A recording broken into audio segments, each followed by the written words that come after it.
আমাকে বিয়ে করবে এই বলে টাকা পয়সা নিয়েছে। হ্যাঁ, এটা এমনকি জমজমের প্রিন্সিপাল, সাজ্জাদ সাহেব, রশিদ প্রিন্সিপাল, তারপর রাশিদা ম্যাডাম, যে জমজমের সবাই এই ঘটনাটা জানে। তখন ও এক পর্যায়ে হেঁটে তারা স্বীকার করছে যে আর টাকা আমি দিয়ে দেবো।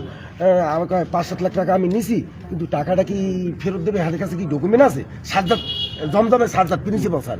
তখন প্রিন্সিপাল স্যারে বললো কি ডকুমেন্ট দেবে। যখন সম্পর্ক হয় 2-6 মাস যায়, তখন সম্পর্কটা এমন এক পর্যায়ে থাকে, তখন কেউ প্রমাণ থাকে না। হ্যাঁ, তখন তো এর বিকাশ আছে, তুমি থানায় অভিযোগ দিও, তাহলে বিকাশ নাম্বার দিলে ওরা টেলিকানের মাধ্যমে বাড়ি করিয়া লাগবে। হ্যাঁ, বিকাশ নাম্বার এটা চেঞ্জ করে দিয়েছে, আরেকটা নাম্বার এখন চালায়। এবং গত বছরে যে ফুকন ভাই আছে সাংবাদিক, উনি প্রায় 8-10 জন সাংবাদিক নিয়ে ওই বাড়িতে ব্রিফিং করছে। যে ব্রিফিং করছে এর হামকুমকি দিয়েছে, ফিরোজ অন্যান্য লোকজন হামকুমকি দিয়েছে। পরে মেয়ে আবার আমার লাগে 1 বছর ধরে সম্পর্ক করে, অসুবিধা নাই, তোর বউ আছে, বাচ্চা আছে, সম্পর্ক সমস্যা নাই, আমি বিয়ে বমু বা জামু। হ্যাঁ, এই কথা বললে সে আবার 1 বছর আমার লাগে সময়। আমার ওয়াইফ এমনকি ও বাড়িতে আসছিল, এগুলা কোনো সমস্যা নাই। হ্যাঁ, এই বললে আমার লাগে যে সম্পর্ক করছে সব আমার দ্বারা এভিডেন্স আছে, মেসেঞ্জারে এভিডেন্স আছে, রেকর্ডিং এ আছে। হ্যাঁ, ফ্যামিলি কি জানে? ওই ফ্যামিলি কি? দুটো ফ্যামিলি জানে এটা। মেয়ের মাল লাগেও কয়েকবার কথা কইছি। মেয়ের আমি যত টাকা পয়সা আপনি কি আগে বিবাহ হয়েছে? হ্যাঁ, তাহলে আপনি ছাগল গরু কিনে দিয়েছেন? ছাগল গরু কিনে দিছি। মেয়ের কি বিবাহ হয়েছে? না, মেয়ের বিয়ে হয় না। মেয়ে সব জানে, জানে, এমন না যে গোপনীয় কিছু আছে। হ্যাঁ, এবং ছাগল কিনে দিছি, রাইস কুকার কিনছি, মশারি কিনছি, মেয়ের মায়ের কাপড় চুপুর দিছি, শীতের পোশাক দিছি, মেয়ের বাপের গেঞ্জি দিছি, মেয়ের বাইরে শার্ট কিনে দিছি ঈদের, মানে যাবতীয় সবকিছু আমি দিছি ওই ফ্যামিলি সবকিছু। এবং ওই যে পিছনে টয়লেট করছে, সামনে যে পুকুর কাটছে বেকু দিয়া, যেমনি যা সবকিছু আমি করছি। এগুলো আমি করছি।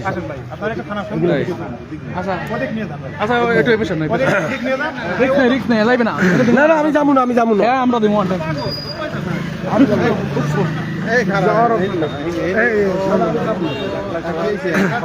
আর এই যে এতগুলো টাকা আপনি দিলেন কেন? হে আমার লাগে বিয়ে বইবে, সবকিছু জানে, আমি বিশ্বাসই দিছি। হ্যাঁ, সে আমার লাগে বিয়ে নেই। আমরা বিয়ে এই জন্য টাকা দিয়ে দিয়েছেন? টাকা আমি বিশ্বাসে দিয়ে দিছি। বিশ্বাসে দিয়ে দিয়েছেন? আপনার বউ আছে, বউ আপনার কিছু কেন? বাড়িতে যে বউ আছে? না, হে আমার এক পর্যায়ে বলছে যে ও আইলাই, কিন্তু এখন ইদিন কয়েকদিন ধরে যোগাযোগ নেই। এইটা আবার বউ আবার বলছে এবার মাইয়াটা আবার মনে হয় ভালো না, বাজে, এই জন্য মনে হয় আয় না। আমরা হের মূল্যে আইতেও এত কিছু দিয়েছো। এবং মেয়ের মা বাবাও, মেয়ের মাও নাকি এইভাবে চরিত্র আইছে।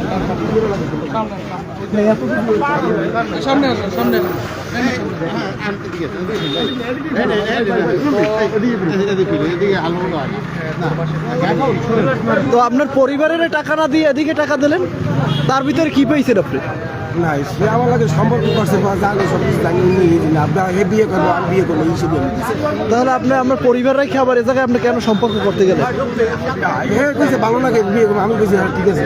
আপনার ওয়াইফও কি রাজি এতে? আপনার ওয়াইফও এগ্রি করছে? না, সে যদি যায় এত ওয়াইফে কিছু করবে না। তাই আপনার ওয়াইফ বলছে?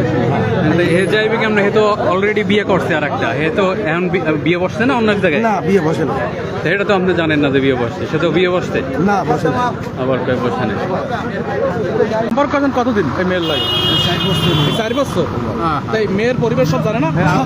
সব জানে না? সব জানে। মেয়ের মাল লাগে। কয় টাকা খাইছেন আপনার এর যাবত? এই দাম বলতে এককালে নিতে পারে 3.5 লাখ টাকা, তাদের সব মিলে 5 লাখ। আজকের মেয়ের বাড়ি গেছেন কেমন হতো? মেয়ে আমার যাইতে বলছে। মেয়ে যাইতে বলছে? আইয়া ঘরে উঠি।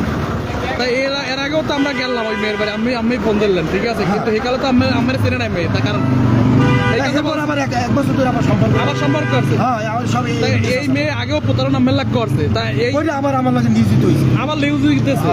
তাই আমি বলে দেবেন না নাকি নিয়ম কি? না, আমার দ্বারা সব এভিডেন্স আছে যে আমি যাবো বা সব কিছু বলছে। তাই এখন কি মেয়ের বাড়ি কি আমি কি বিয়ের দাবি দিতে গেলেন না? মেয়ের দাবি মানে কি আর বিয়ে মাইয়ের হবেন? আমার বউ আছে না? আছে জানি, কিন্তু আমি সে আমাকে বলছে বিয়ে করবে। আরে ভাই সব ঠিক আছে, কিন্তু বউ তো আছে। সম্পর্ক আছে আপনি জানেনই না, 4-5 মাস আগে বিয়ে হয়ে গেছে, আপনি তো জানেন না। না, হয় না।